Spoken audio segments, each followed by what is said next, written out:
Bismillahirrahmanirrahim. Assalamualaikum warahmatullahi wabarakatuh.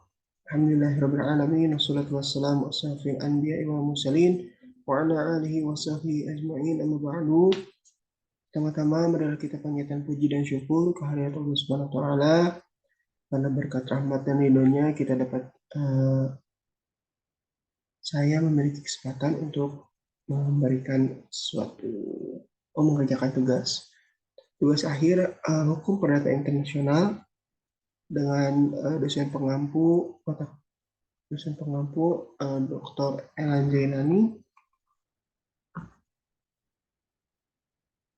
Di sini saya akan membahas mengenai artikel yang sudah saya publish di jurnal Petitum Unsika.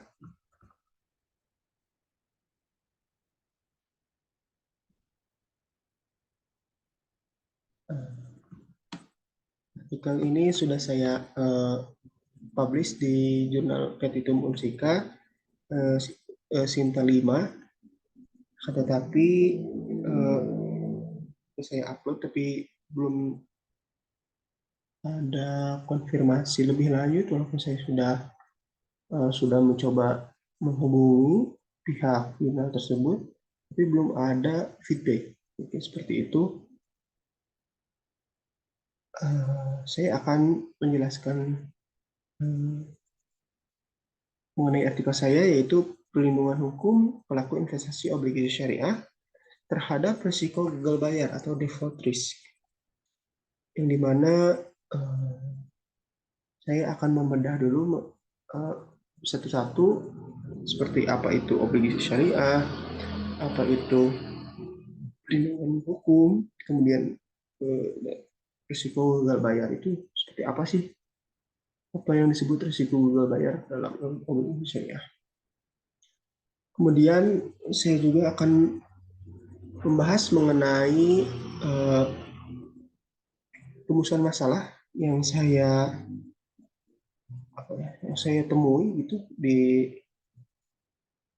berdasarkan apa yang saya baca di artikel-artikel lain. Ini langsung saja ya ke mungkin pendahuluan atau latar belakang terlebih dahulu mengenai pengertian apa itu obligasi syariah.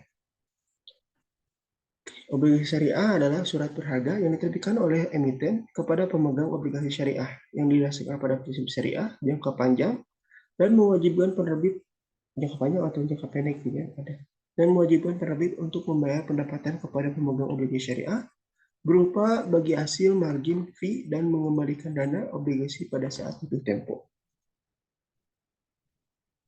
Kemudian setelah kita mengetahui apa itu investasi syariah, di sini saya akan menjelaskan mengenai risiko yang terdapat, salah satu risiko yang terdapat pada suatu investasi obligasi, khususnya yang syariah. Di sini default risk atau risiko gagal bayar, atau bisa disebut juga secara umum investasi, di mana penerbit obligasi ini gagal memenuhi kewajibannya membayar nilai pokok investasi dan kupon. Mungkin di syariah ini nggak ada bunga mungkin ya, obligasi tersebut.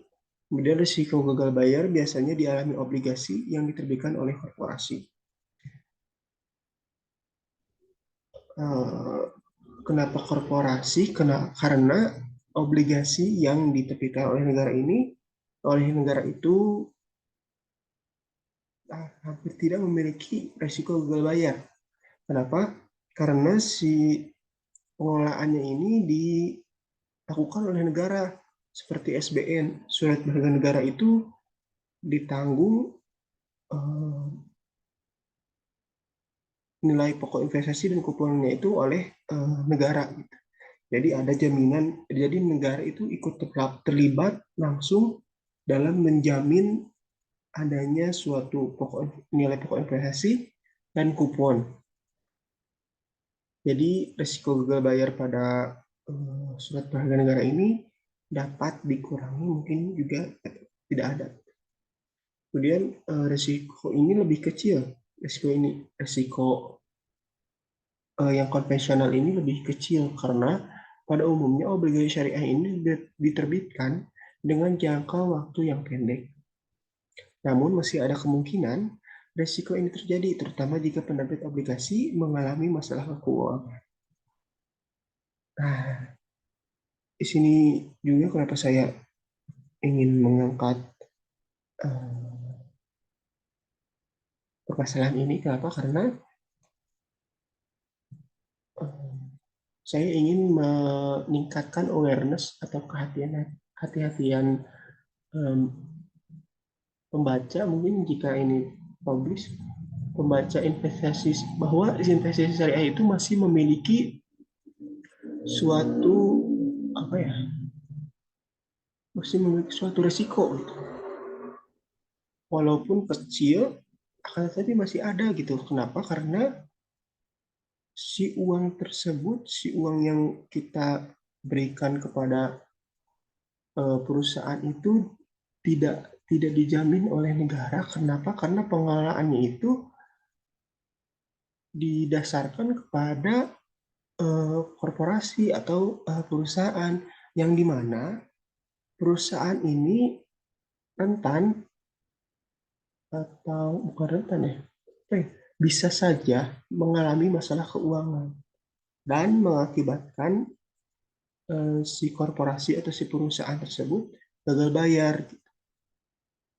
Jadi di sini saya ingin selain meningkatkan awareness juga saya ingin uh, memberitahukan gitu bagaimana sih perlindungan hukum terhadap investor seperti itu. Lanjut, kemudian pengertian perlindungan hukum.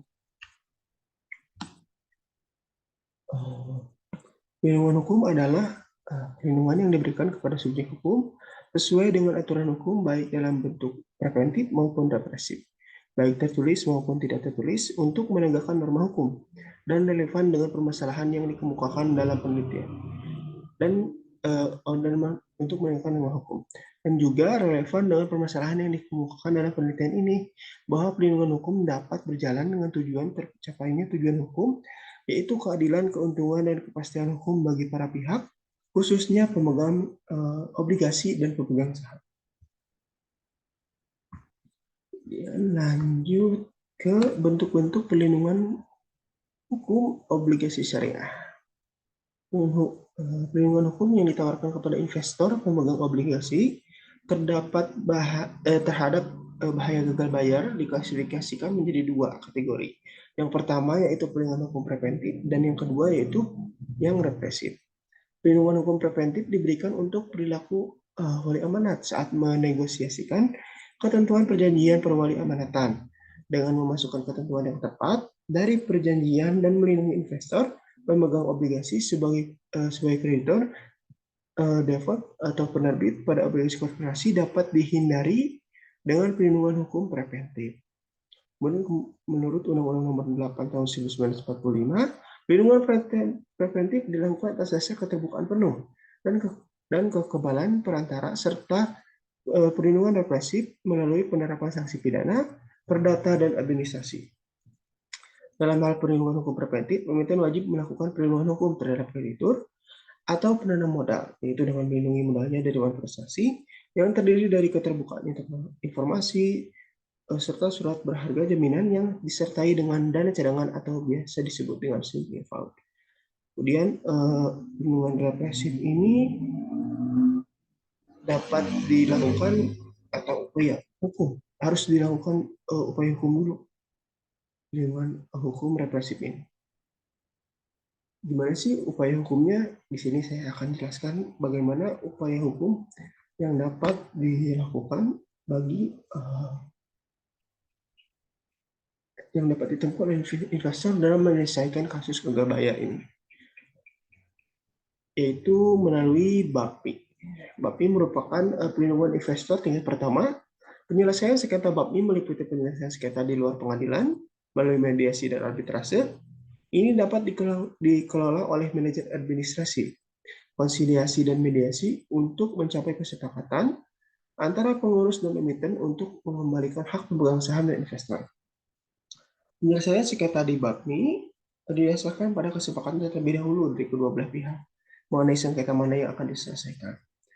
Penyelesaian sengketa dilakukan dengan cara meminta permintaan tertulis BAPMI untuk melakukan arbitrase. Kemudian, tujuan arbitrase BAPMI adalah untuk menjamin perdamaian emiten dan investor.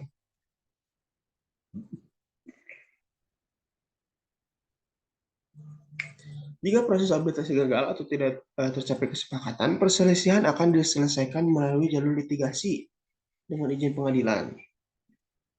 Pemegang hak akan mengambilkan uang dari emiten dan manajer aset.